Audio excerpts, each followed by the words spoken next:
We were shocked at CMJ UK when Linda died, and even though she'd been so ill, we weren't expecting it, and even now, we still haven't fully processed it. But back in 2009, it was CMJ's bicentenary, and Linda did 5 tours with Jane Moxon between 2009 and 2019. The first of those tours included Bath Abbey. We see Linda talking to old friends in the congregation and speaking to that congregation about her work and the work of CMJ in Jerusalem. Ben Salter, the chair of trustees at that time, and 2 of our supporters. In 2009, Linda took part in our Southwest tour, including a visit to Exeter.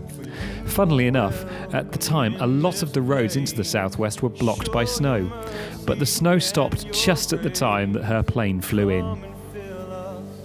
Indeed, it stopped for the entire fortnight the team was with Jane, and once they flew back, the snow started again. Here we can see the team in Sidholm, Sidmouth, running a CMJ day, with Linda in the middle leading a workshop on Israeli dancing.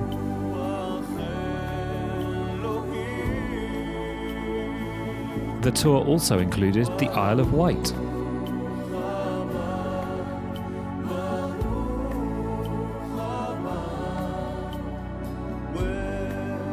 In 2012, we visited venues in Essex, including Frinton-on-Sea and Harlow.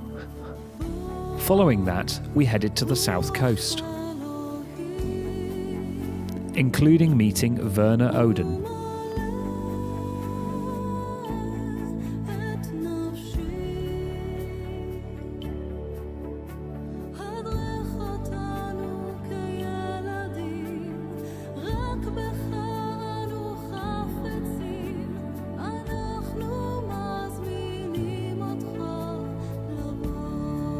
In 2013, Linda once again came to the UK and joined Jane for her 3rd tour. Once again, the tour included a visit to Bath, but this time to St Swithin's, with Robert Sacker joining the team. Indeed, this very church hosted the wedding of William Wilberforce, once a CMJ vice president.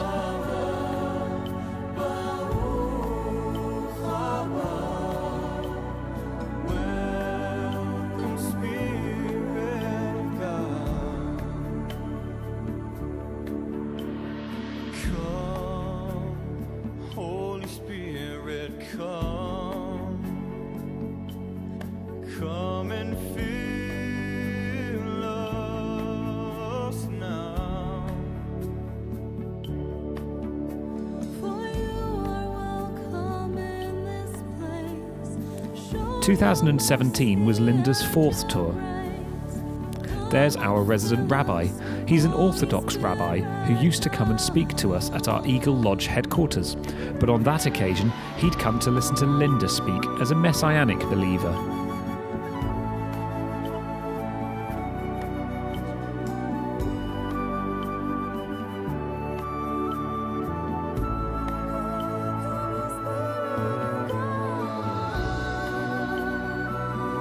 We also visited the home of Julie and David Barker, CMJ reps in Kendal. We also visited Glasgow, where Linda spoke in several churches, as well as in Edinburgh. In Glasgow, the team stayed with Aileen Ross, a great CMJ volunteer.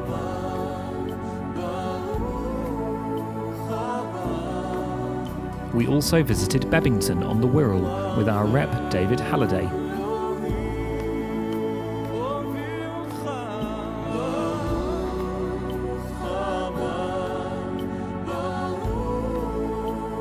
2019 was Linda's 5th and final tour with CMJ UK. As part of this, we visited Christ Church in Annerley, South London. Welcome, Spirit of God.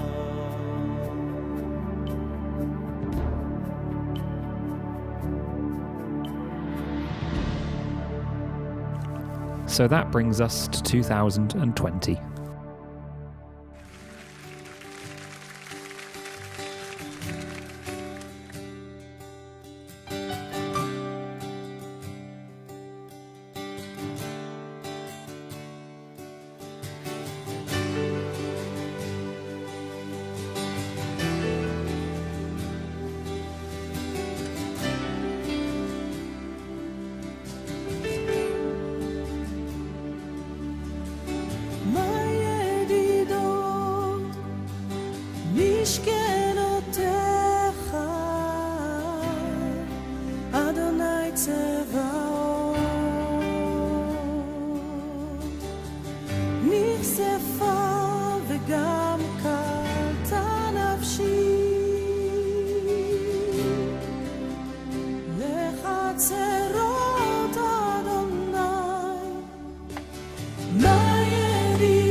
חצרות אדוני,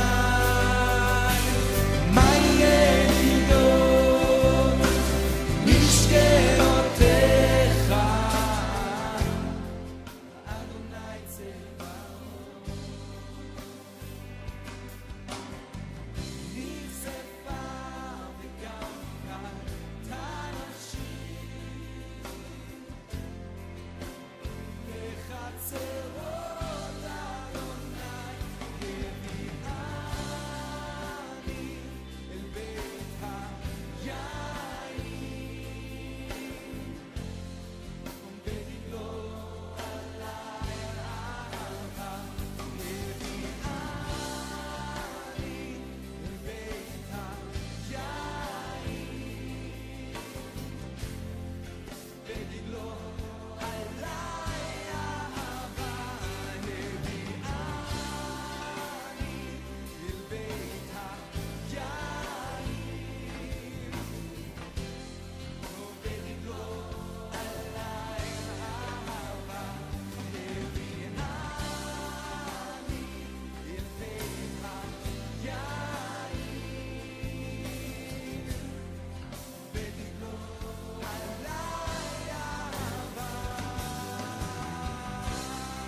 Janey and I worked with Linda Cohen for several years at Christchurch. We arrived in Jerusalem in 2005 just as the Second Intifada was ending, and after several years without any visitors, the guest house was in the red and it was in urgent need of some renovation. And once Linda joined the CMJ Israel team, she used her experience in banking to give us invaluable help in setting the budgets and recruiting staff to get the guest house back on the road. She was a very kind and generous colleague, but she was no pussycat. She would be quite clear and honest in her constructive criticisms. But when she eventually made Aliyah, she bought some beautiful pieces of furniture that had belonged to her parents, which she promptly donated to the guest house. You can still see some of the things in rooms 8 and 12 in the Alexander building. She was always very supportive in our efforts to improve the service around the guest house and the compound, and she listened to our plans, making suggestions, watching the budget. She loved the annual spring fair and always made a beeline for the silent auction, hoping to win the stay in a posh hotel in Tel Aviv, probably in order to gift it to somebody else. If she came to the guest house for breakfast, she would have a tub of cottage cheese to help her in her weight loss efforts. And then later in the day, she would take the time out to have a coffee with us and a slice of Christchurch famous carrot cake, whilst asking how our family was doing. Linda was loads of fun. During Yom Ha'atzmaut, Independence Day one year, she and Flavia took us out for a country barbecue, and the whole of the rest of Israel do the same thing. So it's pretty busy out there, and there are no public toilets. So Linda hilariously explained to us how to have an outdoor wee without anybody seeing you, using 2 car doors as a screen. On a personal level, Linda was always interested in our family, especially our children. We were very happy when the age for volunteering at Christchurch was lowered, because it meant that our 2 teenage daughters would be able to come and work with us, join the team as volunteers. And they were the first of the younger recruits to arrive there. We were obviously very keen for them to show a more mature attitude among the older people. After all, Christchurch does have a reputation to uphold. So you can imagine our horror as we went to meet them at Ben Gurion Airport, who should walk through the doors there, but 2 girls with shocking pink hair. We were concerned about what management might say, but when Linda saw them, she took one look and in her wonderful American accent said, "Cool." So obviously we were greatly relieved, and it was a wonderful thing. Both our girls, Rachel and Leah, remember Linda dearly. They said she was always egging them on when they were pranking other volunteers, members of the guest house staff, with winks and nods and smiles. And a few years ago she was being a tourist in Oxford, and she decided to go to St Aldate's Church, and who should she bump into but our son Dan, who is an associate minister there. And so both were happily surprised, and they sat and drank coffee together, and Dan was very blessed and impressed that Linda knew what he was doing and was asking him questions, and showed clear, genuine interest for his ministry. And that was a blessing to Dan. So we have many, many happy memories of dear Linda. Her service to CMJ Israel was strong and steady and reliable, and that will be surely missed. We shall see you again, dear Linda. Rest in peace, rise in glory.